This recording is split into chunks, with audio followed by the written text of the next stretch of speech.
ارشاد فرمایا مدنی کریم صلی اللہ تعالی علیہ وسلم نے، السلام علیکم ورحمۃ اللہ وبرکاتہ۔ امید ہے کہ آپ سب خیر و عافیت سے ہوں گے۔ آج میں آپ کو قاری حنیف ملتانی کا بیان سنانے جا رہا ہوں۔ آپ اس بیان کو مکمل سماعت فرمائیں۔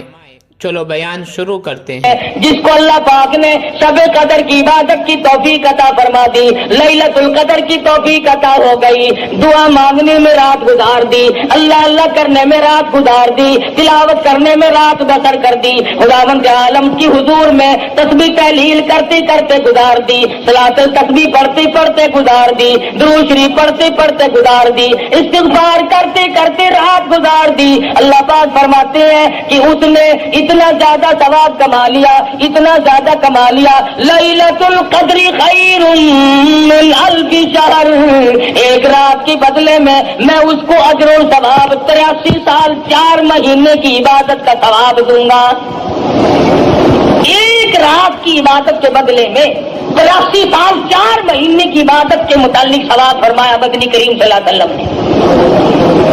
اور جس کی رمضان المبارک کی آخری 10 راتیں عبادت میں گزر گئی، گویا اس نے 833 برس کا زمانہ مکمل عبادت میں گزار دیا۔ اور ارشاد ہے حضور اکرم صلی اللہ علیہ وسلم کا کہ پہلی امتوں میں سے کسی کو بھی شب قدر عطا نہیں ہوئی۔ جتنے نبی آئے، جتنے رسول آئے، جتنے پیغمبر آئے، جتنے بھی اللہ کے برگزیدہ پیغمبر تشریف لائے، کسی امت کو لیلۃ القدر عطا نہیں ہوئی، کسی امت کو شب قدر کی رات نہیں ملی۔ حضور فرماتے یہ میری امت کے لیے خاص انعام ہے۔ اور یہ انعام ہوا کیسے؟ اس کا سبب کیا بنا؟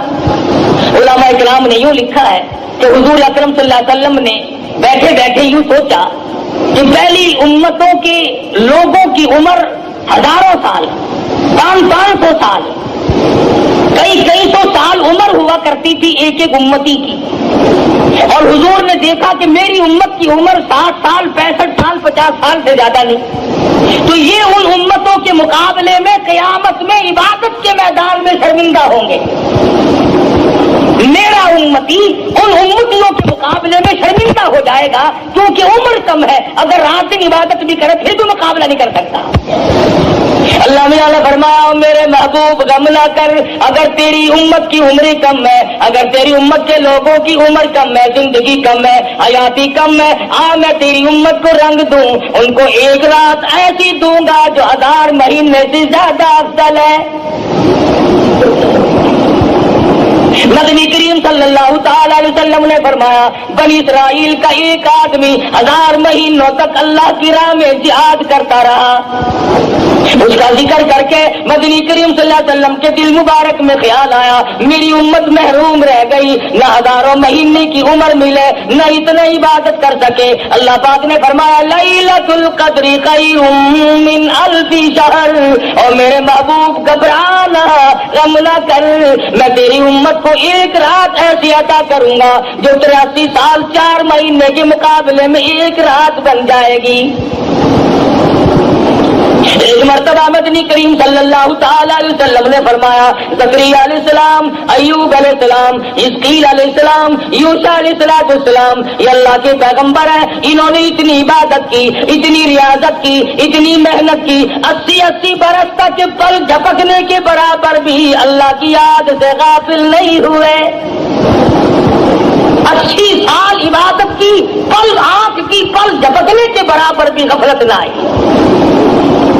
تو حضور اکرم صلی اللہ علیہ وسلم کو رنج آیا میری امت اتنی عبادت کیسے کرے؟ فرمایا میرے نبی گھبرانا، اگر کسی کو 10 سال بھی 10 راتیں مل گئی تو ان کے لاکھوں کے مقابلے میں زیادہ بہتر ہو جائے گا۔ اور شب قدر ایسی نام والی رات ہے، انا انزلناہ فی لیلۃ القدر وما ادراک ما لیلۃ القدر، میں نے اس رات میں قرآن مجید عظمت والی کتاب، شان والی کتاب، دستور والی کتاب، نصب العین والی کتاب، قانون خداوندی، تعزیرات الہی، کلام الہی کو لوح محفوظ سے آسمان دنیا پر اسی رات میں اتارا ہے۔ وما ادراک ما لیلۃ القدر، اور آپ کیا جانے، آپ کو معلوم بھی ہے وہ لیلۃ القدر کیا شے ہے۔ لیلۃ القدر خیر من الف شہر تنزل الملائکۃ والروح، اترتے ہیں اس رات کو فرشتے۔ حدیث میں آتا فرمایا مدنی کریم صلی اللہ تعالی علیہ وسلم نے اللہ پاک کا حکم لے کر جبریل امین ایک فرشتوں کی فوج لے کر اترتے ہیں اور اعلان کرتے ہیں جاؤ اس رات میں پھیل جاؤ، پوری دنیا میں پھیل جاؤ، سمندروں میں پھیل جاؤ، پہاڑوں میں پھیل جاؤ، صحرا میں پھیل جاؤ، بستیوں میں چلے جاؤ، شہر کے گھر گھر کا چکر لگاؤ۔ جو آج کی رات میں قرآن مجید کی تلاوت کر رہا ہے، جو ذکر خیر کر رہا ہے، جو دعائیں مانگ رہا ہے، جو اللہ اللہ کر رہا ہے، فرمایا آؤ فرشتوں اس رات میں کالی کملی والے کا جو امتی مرد عورت اس رات میں عبادت میں مشغول ہے، جاؤ ان کے لیے استغفار کرو۔ اور جبریل امین فرشتوں کو حکم دیتے ہیں کہ آج کی رات میں ذکر کرنے والوں کے ساتھ مصافحہ کرو،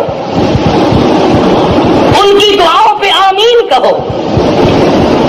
حدیث میں آتا فرمایا مدنی کریم صلی اللہ تعالی علیہ وسلم نے اللہ پاک عرش عظیم سے آسمان دنیا پر نزول فرماتے ہیں اور ندا کرتے ہیں، او میرے بندے ہے کوئی جس کی روزی میں کمی ہو، آج جھولی پھیلائے میں فراخ کر دوں۔ مستدرک، اے کوئی روزی مانگنے والا اس کی روزی بڑھا دو۔ مستغفر، اے کوئی گناہوں میں ڈوبا ہوا، اے کوئی فسق و فجور کی دریا میں ڈوبا ہوا، اے کوئی گناہوں کے ڈھیر والا، اے کوئی بدعمال، اے کوئی روسیا جو آج توبہ کرے، جو آج ندامت کے آنسو بہائے، جو آج اپنے رب کے سامنے توبہ کرے۔ ارشاد فرمایا مدنی کریم صلی اللہ علیہ وسلم نے اللہ پاک فرماتے ہیں اور میرے بندے میں تجھے دینے کے لیے آیا، تو لینے کے لیے آ جا۔ اے کوئی ایسا بیمار جس کو ڈاکٹروں نے لا علاج کر دیا ہو، جس کو حکیموں نے جواب دے دیا ہو، جس کو طبیبوں نے لا علاج قرار دے دیا ہو، جس سے گھر والے بھی گھبرا چکے ہو، جس سے محلہ بھی پریشان ہو چکا ہو، فرمایا آج مجھ سے مانگی میں اس کی بیماری کو دور کر دوں۔ اے کوئی پریشان حال آج مجھ سے مانگے اس کی پریشانی کو دور کر دوں۔ اے کوئی مصیبت زدہ آج مجھ سے سوال کرے اس کی مصیبت کو دور کر دوں۔ اللہ پاک آسمانی دنیا پر تشریف لاتے ہیں، فرشتوں کی فوج کو دنیا میں بھیجتے ہیں، مگر امت کا حال دیکھو اس رات میں بھی مانگنے پہ آمادہ نہیں۔ بس یقین کی بات ہے۔ فرمایا من قام فی لیلۃ القدر ایمانا واحتسابا غفر له ما تقدم من ذنبہ، جو اس رات میں کھڑا ہو کر یا بیٹھ کر عبادت کرے یقین کے ساتھ، اللہ پاک میرا ایک ایک لفظ سن رہا ہے، میرے ایک ایک سانس کو دیکھ رہا ہے، میری ایک ایک نیکی کو دیکھ رہا ہے۔ ارشاد فرمایا مدنی کریم صلی اللہ علیہ وسلم نے اس کے پچھلے گناہ سارے معاف کر دیے جاتے ہیں۔ شب قدر کی برکت سے، لیلۃ القدر کی برکت سے اللہ پاک اس کے گناہوں کو مٹا دیتے ہیں۔ امام الانبیاء محبوب کبریا حضرت محمد مصطفیٰ صلی اللہ تعالی علیہ وسلم نے ساری عمر مبارک میں رمضان المبارک میں اعتکاف فرمایا، شب قدر کی تلاش کی، جستجو میں رہتے تھے، ساری رات بیداری میں گزارا کرتے تھے تاکہ شب قدر کی عبادت نصیب ہو جائے اور حاصل ہو جائے۔ 1,34,000 انبیاء کرام نے شب قدر کے لیے ساری عمر رو رو کے گزار دی کہ کب نصیب ہوگی، کب نصیب ہوگی۔ کتنے خوش نصیب تھے وہ لوگ جو اس شب قدر کی رات کے بارے میں خود فرماتے ہیں کہ ساری عمر میں کبھی قضا نہیں ہوئی۔ کم سے کم مغرب کی نماز، عشاء کی نماز، فجر کی نماز، یہ تینوں نمازیں جماعت کی ادا کی جائے، تکبیر اولیٰ کے ساتھ ادا کی جائے، حضور فرماتے ہیں اس کی رات پھر بھی عبادت میں شمار ہو جاتی ہے۔ ان تمام چیزوں پہ یقین صحابہ کرام نے اپنایا اور اس کا عملی نمونہ بن کر دکھلایا. ان پر جو مصیبت آئی، جو پریشانی آئی، صحابہ کرام نے خندہ پیشانی کے ساتھ اس کو جھیلا اور برداشت کیا ہے. ٹکڑے ہو گئے صحابہ کرام کے، ٹیلے تو بن گئے مگر حضور کا دامن نہیں چھوڑا. کتنی بھی پریشانی آئی، بھوک آئی، پریشانیاں آئی. حضرت جابر رضی اللہ تعالیٰ عنہ فرماتے ہیں ہمیں بعض وقت 15 دن تک جنگ کے موقع پر، جہاد کے موقع پر 15 یوم تک روٹی کا ٹکڑا دیکھنا نصیب نہ ہوا. خود سید عائشہ صدیقہ رضی اللہ تعالیٰ عنہ فرماتی ہے مدنی کریم صلی اللہ علیہ وسلم کے گھر کی حالت یہ تھی، جو کانٹا ہوا کرتا تھا، چھلنی نہیں تھی، چھاننے والی کوئی چیز نہ تھی. حضرت عائشہ فرماتی ہے میں پھونک مار دیتی تھی، جو گھاس اڑ گیا تو چھلکا نکل گیا، باقی چھلکا اندر پکتا تھا اور میں پکایا کرتی تھی. مدنی کریم صلی اللہ علیہ وسلم نوش فرمایا کرتے تھے اور فرماتی ہے کبھی کبھی ایسی حالت بھی آئی 3 مہینے چولہے میں آگ جلنے کی نوبت نہ آئی. عورتیں توجہ کریں جو آج اپنے خامدوں کی شکایت کرتی ہے کہ ہمیں خرچہ معقول نہیں ملتا، ہمارا مطالبہ پورا نہیں ہوتا، ہمیں صحیح کپڑے نہیں ملتے، ہمیں صحیح خرچہ نہیں ملتا. آؤ میں تمہیں بتلاؤں، امام الانبیاء کی گھر والی تم سب مرد عورتوں کی ماں کا خرچہ تو دیکھو. فرماتی ہے مجھے 2 مہینے تک ایک کھجور کا دانہ اور ایک پانی کا پیالہ ملا کرتا تھا 24 گھنٹے میں. پانی بھی رکھ کے نہیں، ایک پانی کا پیالہ اور کھجور کا ایک دانہ. اور فرماتی ہے اس کھجور کے دانے کی تب قدر ہوئی جب وہ بھی نہ ملی، جب وہ بھی نہ ملی تو اس کی بھی قدر ہوئی.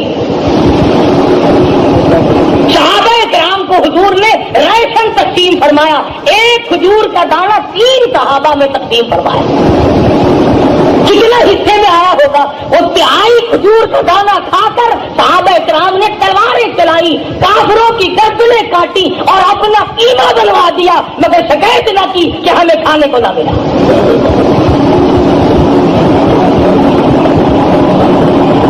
بچے بھوکے تڑپ گئے، خود پیاس سے صحابہ کرام مر گئے مگر حضور کا دامن چھوڑنے کی نوبت نہ. ایسا درد تھا ان حضرات کے دلوں میں، اور جس قدر تھی قرآن کریم کی اور رمضان المبارک کی اور دین و ایمان کی، کیا قدر تھی حضرات کے یہاں.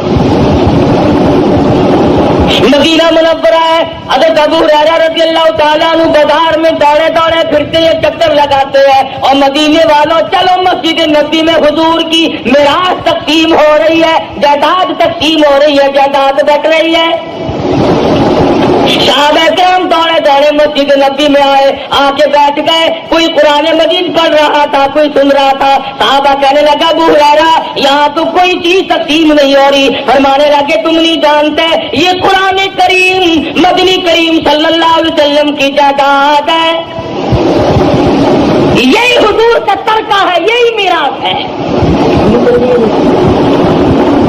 جس قرآن مجید کو آج ہم برکت والی کتاب نہیں جانتے، آج عظمت والی کتاب نہیں جانتے، جس میں خیر و برکت نہیں مانتے، جس پر عمل کر کے نجات دہندہ نہیں سمجھتے، جس کو آخرت کے لیے کافی نہیں جانتے، فرمایا یہ وہ کتاب ہے وَهَذَا كِتَابٌ أَنزَلْنَاهُ مُبَارَكٌ فَاتَّبِعُوهُ وَاتَّقُوهُ لَعَلَّكُمْ تُرْحَمُونَ.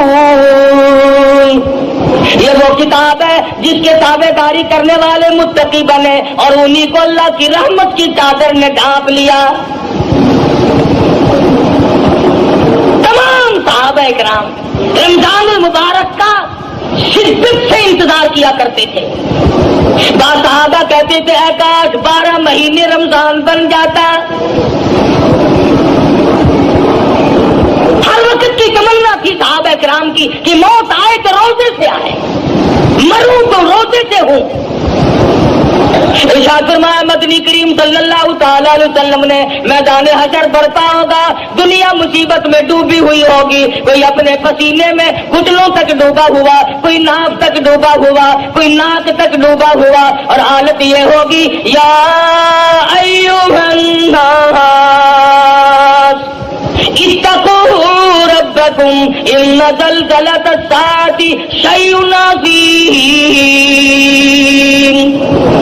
او لوگوں، او انسانوں، او آدمیوں، ڈرو اپنے پروردگار سے جو زمین میں بھوچال مچا دیتا ہے، جو قیامت کی ایسی ہوش ربو گھڑی لا کے تمہارے سامنے کھڑی کر دے گا۔ یوم ترونھا تذہل کل مرضعۃ عما ارضعت وتضع کل ذات حمل حملها وترى الناس سکارى وما هم بسکارى ولكن عذاب اللہ شدید۔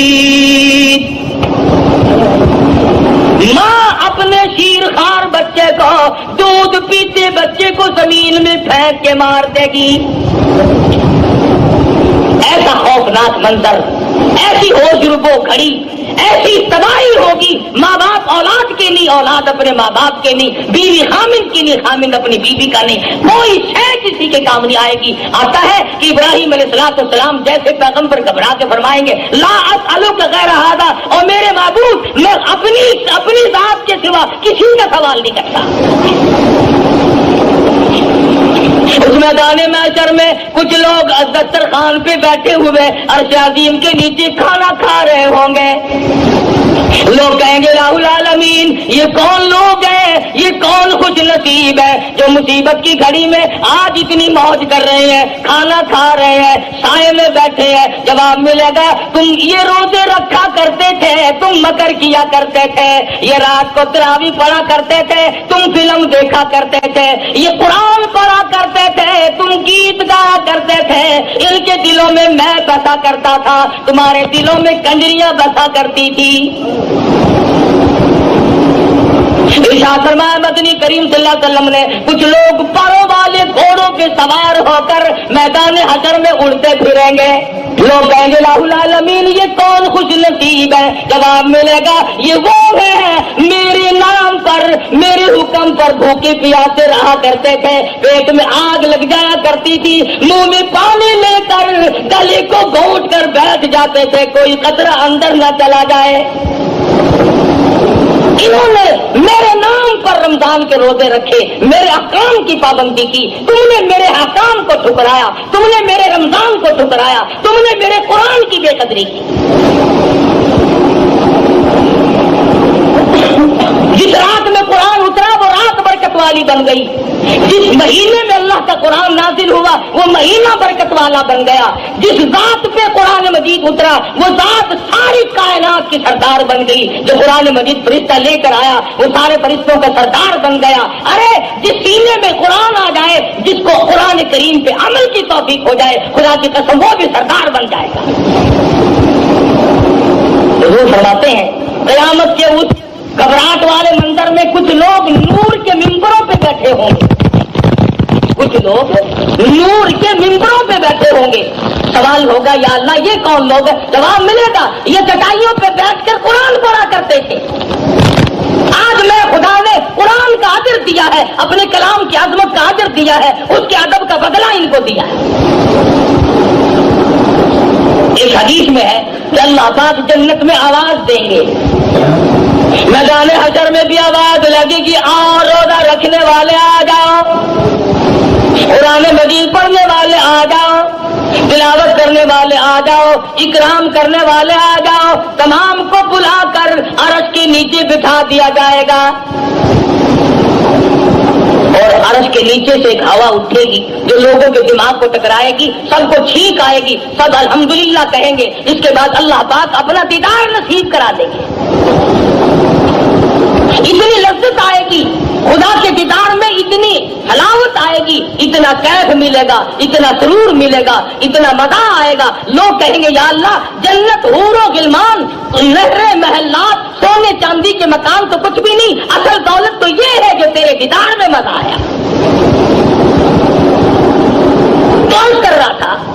اس رات کو اپنے لیے غنیمت جانو. پچھلے سال اس رات میں لاکھوں آدمی زمین پہ تھے, لاکھوں عورتیں دنیا میں اس رات میں بجائے اللہ سے مانگنے کے چوڑیوں کی فکر میں پھرتی تھی, جوتے کے لیے روٹھی پڑی تھی, کپڑوں کے جھنجٹ میں پڑی ہوئی تھی. سال کے درمیان میں موت آ گئی, موت کے جھٹکے نے تباہ و برباد کر دیا. پچھلی سال شب قدر کی رات میں کئی نوجوان درزیوں کے پاس بیٹھے رہے, کئی نوجوان فلموں میں جاتے رہے, کئی نوجوانوں نے گناہوں میں گزار دی, کئی نوجوانوں نے قدر نہ کی. سال بھر میں موت کی تلخی آئی, موت کے جھٹکے نے تباہ کر دیا. آج قبروں میں پڑے ہیں.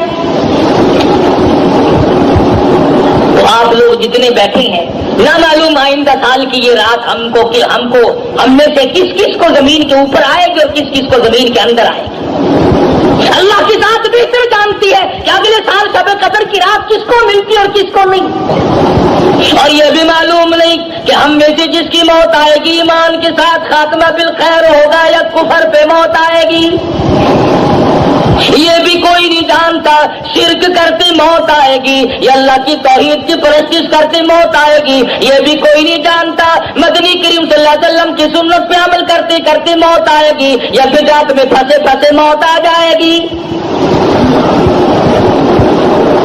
وہ تو صحابہ تھے جو ہر وقت اپنی زندگی کو بنا کے رکھتے تھے, اپنے نام اعمال کو سدھار کر رکھتے تھے. تو صحابہ اتنے رویا کرتے تھے. سیدنا عثمان ذی النورین رضی اللہ تعالیٰ عنہ کے رخساروں پہ آنسوؤں نے نالیاں بنا لی تھی. ہر وقت رویا کرتے تھے سیدنا عثمان. اور تو کیا قرآن پڑھے گا, تم کتنے قرآن پڑھو گے, تم کتنی تلاوت کرو گے؟ آؤ میں تمہیں بتلاؤں. سیدنا عثمان ذی النورین ایک رات میں اور ایک رکعت میں مکمل قرآن پڑھا کرتے تھے. ایک رات میں اور ایک رکعت میں مکمل قرآن ختم فرمایا کرتے تھے. اور قبرستان میں کھڑے ہو کر حضرت عثمان رویا کرتے تھے. کسی نے پوچھا عثمان کیا بات ہے؟ اشارہ کر کے فرمانے لگے ان لاکھوں من مٹی کے ڈھیر کے نیچے آئے بغیر گزارا نہیں.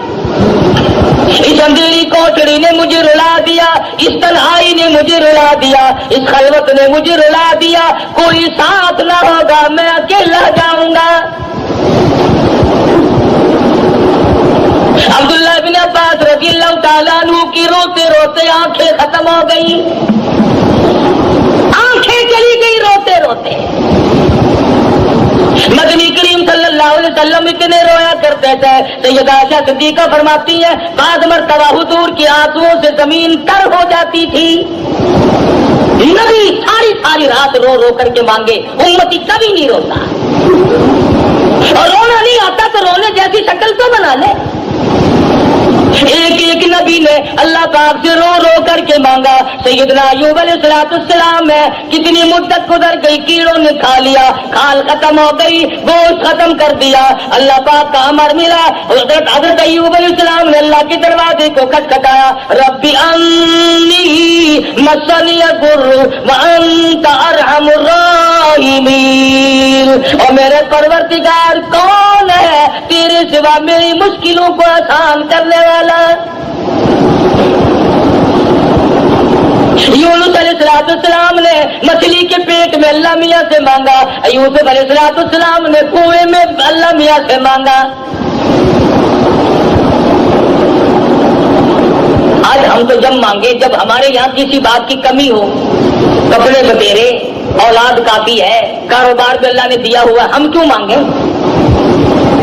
کوئی ضرورت باقی ہو تو طلب کرے, ہماری ساری ضرورتیں تو پوری ہو گئی. مگر تجھے معلوم نہیں اصل ضرورت باقی ہے. اگر کوٹھی سے جنازہ نکلا اور ایمان کی رتی نہ ملی تو لعنت ایسی زندگی پہ. جنازہ بنگلے سے نکلا مگر ایمان کی رتی نہیں, اس کام کی وہ زندگی. ساری عمر افسری میں گزار دی, ساری عمر دولت مندی میں گزر گئی, ساری عمر مخیر پانے میں گزر گئی, امیر کبیر ماحول میں زندگی گزاری. اگر ایمان نہ ملا تو تباہ و برباد ہو گئی. صحابہ کرام میں سے ایک ایک صحابی کو لے لو, کتنا ایمان, کتنا یقین، کس قدر پختگی، کس قدر عزم صمیم تھا صحابہ کرام کے پلے. نبی کی نگاہ نبوت نے ان کو اتنا اونچا کر دیا تھا، اتنا لمبا کر دیا تھا ان کا مقام کہ آج خدا کی قسم صحابہ کرام کی جب موت آئی تو ان کو غسل فرشتوں نے دیے، ان کو کفن فرشتوں نے دیے، ان کے جنازے فرشتوں نے پڑے، ان کی میت کو اٹھا کر آسمان کی طرف فرشتے لے گئے.